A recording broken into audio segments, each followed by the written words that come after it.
Hello? Yes. Thank you. Okay. Good afternoon. I'm Dwayne James, Director of the Laboratory Services and Applied Science Division at EPA Region 9. Apologize to those of you online. Lunch ran a little bit late, so apologize for the late start. Just want to share a little bit about LSASD and some of the work we're doing. Um, LSASD is a relatively new division, but its functions are not new to EPA. It actually houses the regional lab and the field team, the quality assurance branch that reviews QAPs, and the regional science program that provides science support on regional priorities. So today, in my role as the director, I also serve as a senior management lead for cumulative impacts assessments. And I'd like to give you an overview of cumulative impacts assessments, activities that the agency is doing, and some demonstration projects in Region 9. That will be the main focus of the presentation, but I'll also go and give some quick updates on scientific integrity and the regional lab as well. So here are the topics I will cover on cumulative impacts. Just give a definition as to what are cumulative impacts, what are cumulative impacts assessments, the recent focus on cumulative impacts assessments, and as I mentioned, the demonstration projects in Region 9. So the following definition of cumulative impacts was developed by the Office of Research and Development um, of EPA in 2022. And the definition recognizes that in determining cumulative impacts, the combined emissions from all facilities need to be accounted for when assessing exposures to surrounding communities. It further recognizes that non-chemical stressors also need to be considered. And to help illustrate this definition, let's consider the following scenario. So imagine a community where a facility is granted a permit to manage waste. The associated emissions, example, air, water, soil contamination from the facility may create environmental and health impacts that affect the community. Another facility a few blocks away is then granted a permit to provide chrome plating services. The process is further repeated for other facilities with no accounting of the emissions from the previously permitted facilities. Also, the community is surrounded by two heavily trafficked freeways that are constantly used by commuters and diesel fuel semi-trucks traveling to and from a shipping center. In this example, the cumulative impacts on this community are the combined effects from the facilities and traffic as experienced by that community. The overall result of these historical decisions regarding the facilities and freeways is the creation of an overburdened community, which represents an accumulation of impacts. And these historic decisions become relevant considerations in current and future decisions that are being made regarding that community. Then, what is a cumulative impacts assessment? So as you see on this slide, a cumulative impacts assessment is just a flexible process that helps communities and decision makers collaborate to identify potential accumulated environmental and health effects of past and current regulatory decisions. It explores how these decisions have led to undesirable effects on the community due to various factors such as income and race. The results are recommendations to support decisions that maximize environmental and health benefits and minimize risk. And then the graphic at the bottom shows the general steps of a cumulative impact assessment. These steps will be described later on in the presentation.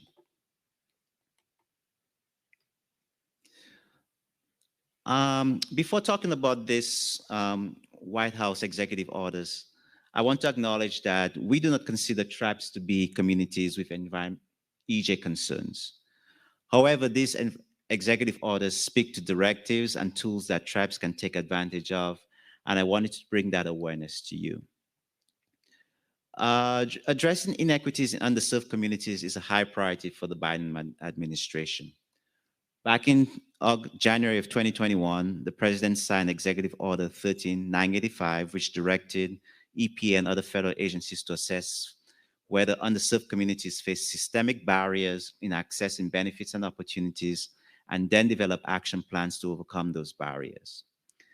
Later on that month, in 2021, the president also signed Executive Order 1408, which directed agencies, and I quote, to make achieving environmental justice part of their mission by developing programs, policies, and activities to address the disproportionately high and adverse human health, environmental, climate-related, and other cumulative impacts on disadvantaged communities. Since these two initial executive orders, the president issued Executive Order 14091 and 14096 earlier in this year, which further expand and build on these executive orders. And you'll get copies of these slides. I have actually hyperlinked all of those executive orders to the on the slide, so you can actually go back and refer to those. And throughout the presentation, there'll be other hyperlinks as well that you can click through. And then back in November of 2022, almost a year ago, the White House Office of Science and Technology issued guidance which directed federal agencies to consider and include indigenous knowledge in federal research policies and decision making. So you may be asking, why am I providing all that context and background? Well, last year, as a result of the Executive Order 13985, EPA developed and released its Equity Action Plan. Some key points and priorities in the plan are: one, for EPA to develop a framework for considering cumulative impacts in EPA decisions, to build communities' capacities to share their lived experiences with EPA, and to initiate and lead community projects. And then finally, for EPA to develop its internal capacity to engage underserved communities and act on community input. Excuse me. Here are some of the documents EPA has also issued recently that speak to the cumulative impact space. We have the ORD, Office of Research and Development recommendations, which were issued last year. And then this year, the Office of General Counsel released the legal tools for cumulative impacts. And then the Office of the Inspector General also provided recommendations regarding cumulative impact space. So the framework that EPA is currently developing is really trying to advance these key principles that you see here. And the decision landscape talks about the accumulation of historic decisions that have resulted in overburdened communities and relevance to current future decisions. I don't know if any of you were able to hear the keynote yesterday from Elder Carmen Lucas. And she talked about, she's 88 years old, and she really just outlined all of the impacts from decisions regarding SD, G&E, and other utilities, and the impacts on the land, from, the transmission lines, from the solar plants, the windmills, the destruction of boulders, and, the shrub and other things, and just the path that went from the mountain down to the ocean, and how that has been destroyed.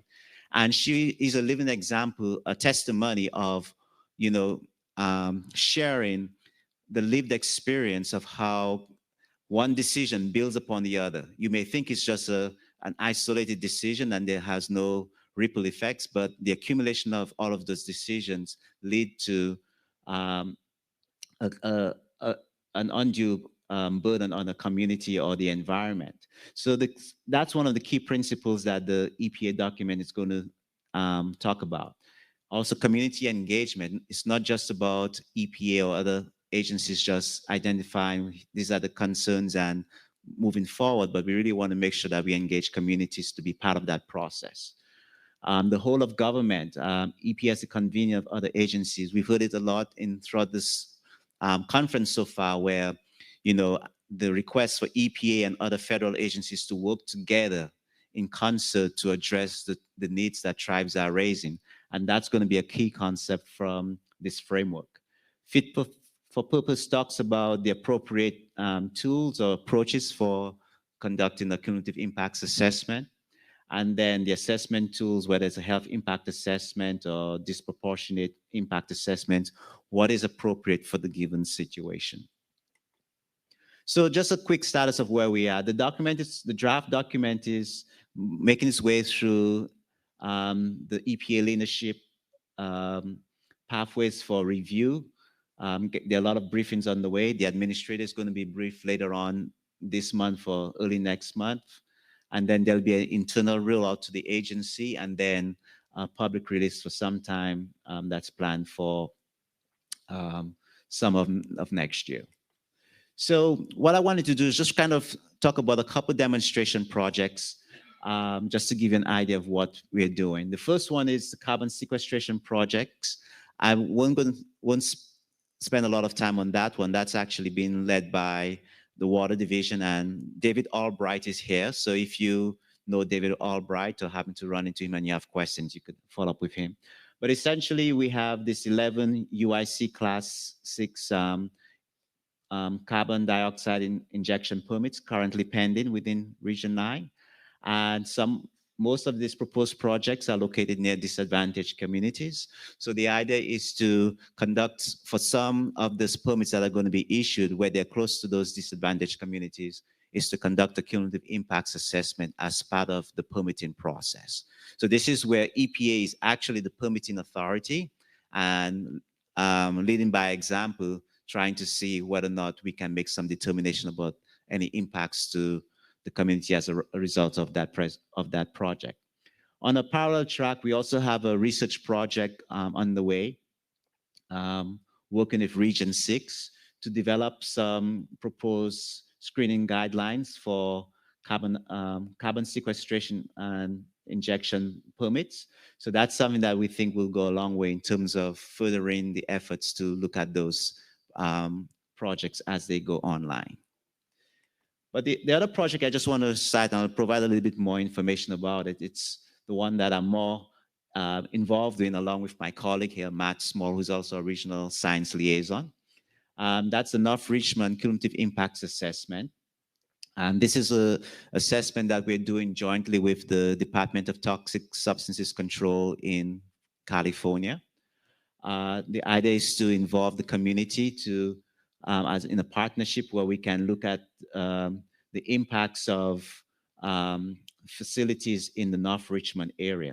We've also received a contract from headquarters to help facilitate this project.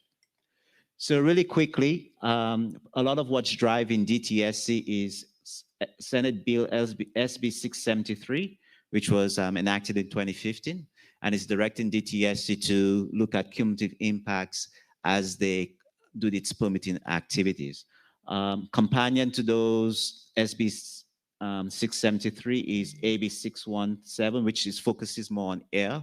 That was more of a direction to the California Air Resources Board. And then really early on was SB 535, which talks about identifying disadvantaged communities in California. And this gets to identifying community vulnerabilities.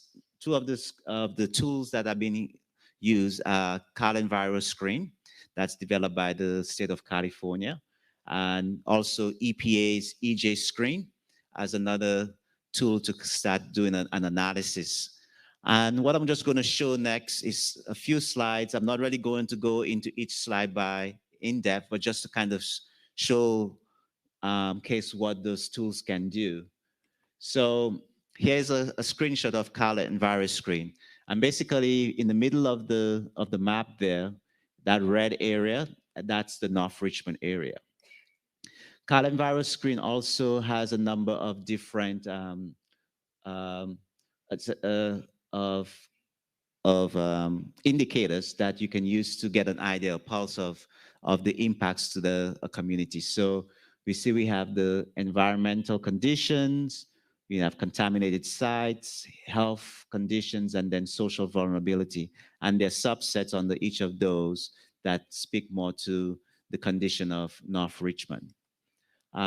Here's a screenshot of one of the reports from EPA's EJ screen that talks more about the North Richmond area. And again, I'm not going to walk through each slide, but just to kind of give you an idea of the types of reports you can get when you use those screening tools to get more information about a particular community. This is a supplemental index from EJ Screen as well, and this really talks about various emissions from particulate matter or ozone, and we also have the traffic and all of those various indicators that give you an idea of how impacted the community is. So why North Richmond? Um, it's got about over 8,000 census tracts in California. It has the highest overall Cal screen score as far as the key indicators go. DTSC also has 4 permitted facilities in that particular area. And there are a number of upcoming permitting decisions that DTSC is going to be faced with. So that's one of the reasons that they wanted to look at this community for this work.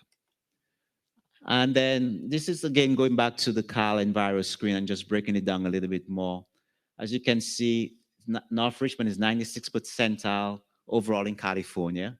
And when you look at some of the indices like 80th percentile for lead in houses, 99th percentile for cleanup sites, 99th percentile for hazardous waste, 97 for solid waste, 94% for linguistic isolation. So that speaks to um, um, houses, residences where English is not the first language, and 75% for poverty. So as you can see, North Richmond and just the initial information from Cal Enviro screen is really showing that it's a significantly and severely impacted community. So I mentioned the 4 facilities that DTSC has permits for. Chevron, that's been especially the refinery, that's always been an issue in the community for a host of reasons, not only for RECRA, but also for air emissions. You have the landfills and also the Chevron chemicals. So those are kind of the upcoming projected permitting decisions for those facilities and why DTS is very interested in partnering with EPA to conduct this cumulative impacts assessment to factor in any information and the lessons and the information we glean from that process into the decision-making process. So I showed this slide earlier on. It was slide 6, I believe, which just showed the linear progression of how you would do a cumulative impacts assessment. This slide just breaks it down a little bit more in terms of showing the different activities that will be occurring for the various phases of this assessment. So the screening and scoping, the screening is essentially using Cal Enviro screen or EPA's EJ screen just to kind of get an initial sense as to what the numbers show. But scoping will be about identifying exactly what we want to focus this project on. And that involves, working with a local community-based organization to help inform us in terms of how we proceed. And then we have a contractor on board who will actually be doing a lot of the technical work that's regarding the cumulative impacts assessment. It's a company who's a contractor who's very experienced in that space. And we're really excited that we have them on board. And then as we get through that process, we'll be doing community outreach. As I mentioned, that's a big part of the cumulative impact space now, and where the agency wants to really focus energies. And as a result, with the community engagement and outreach, the contractor will be drafting a report, which will be reviewed, will be shared with the communities, we'll get their input. And then in terms of the proposals and monitoring, we'll have a framework going forward that both the leadership at EPA, DTSC, and other federal, state, and local agencies will have some sort of roadmap in terms of how to address cumulative impacts moving forward. So the objective, and this is kind of summarizing what we hope to accomplish with this study for North Richmond, which is really to get to the issue of planning, regulatory, and decision-making decision-making activities. This has come up in some of the other sessions early on this week, in terms of project siting and planning. How are there opportunities to influence that process? So what we really want to do, instead of it just being a siloed approach as to how government operates, how has historically operated, is to how do we break down the silos and using this process and using the results from this study to share with other entities that have some sort of regulatory or decision-making authority regarding facilities enrichment, and to have that way into the process. And then ground truthing existing data with real community concerns. This, again, I think Elder Carmen Lucas's um, uh, uh, plenary talk yesterday was epic. I mean, it really resonated with me. And this is what that ground truthing comes speaks to. She's 88 years old, and she has seen the impacts, the accumulation of impacts over the 88 years living in that area, based on how it's a power plant, and then it's a transmission line, and then it's a solar panels, and then it's a destruction of the natural surroundings, boulders, and so on. That's an accumulation, and that's the whole idea about cumulative impacts. Is if you have an opportunity to get ahead of things today and not wait for that accumulation of decisions to heavily impact the environment and people's lives where it becomes irreversible. If there's any takeaway from this presentation, is that we use these new tools that are going to be coming forth to get ahead of things that you see in on your tribal lands today, and to get ahead of it, so you won't have to have someone like another Carmen Lucas saying 50, 60 years down the road, we raised this and nobody listened. So, and then again, DTSC and EPA will use the final report to enhance permit decisions, the gateway, just kind of recapping that. So I have about 2 minutes. So I just want to, this is the end of the presentation on cumulative impacts. I just want to highlight 2 other things which will be very quick, and then I'll open it up to questions.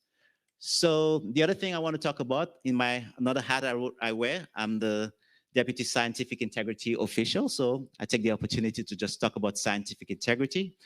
Follow the science, which is Bill Ruckelshaus, EPA's first administrator admonished us to do that.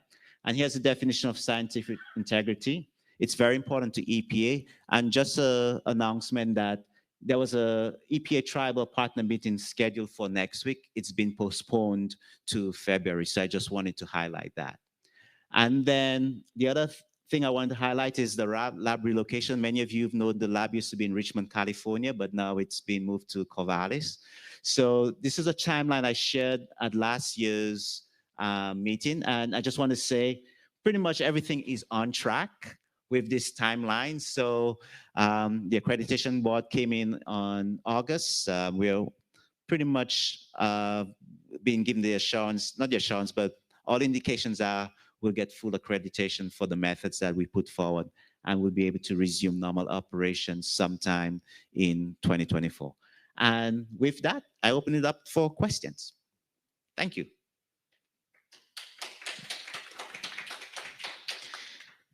Hi, Dwayne. I have a question.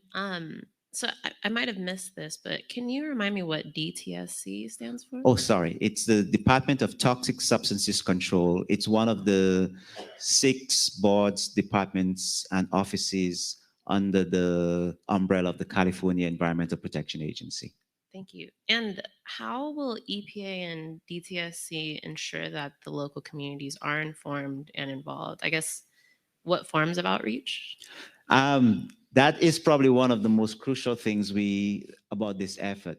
So as part of the contractor that we've hired, we are trying to see how we can bring in some of the CBOs to work directly with us.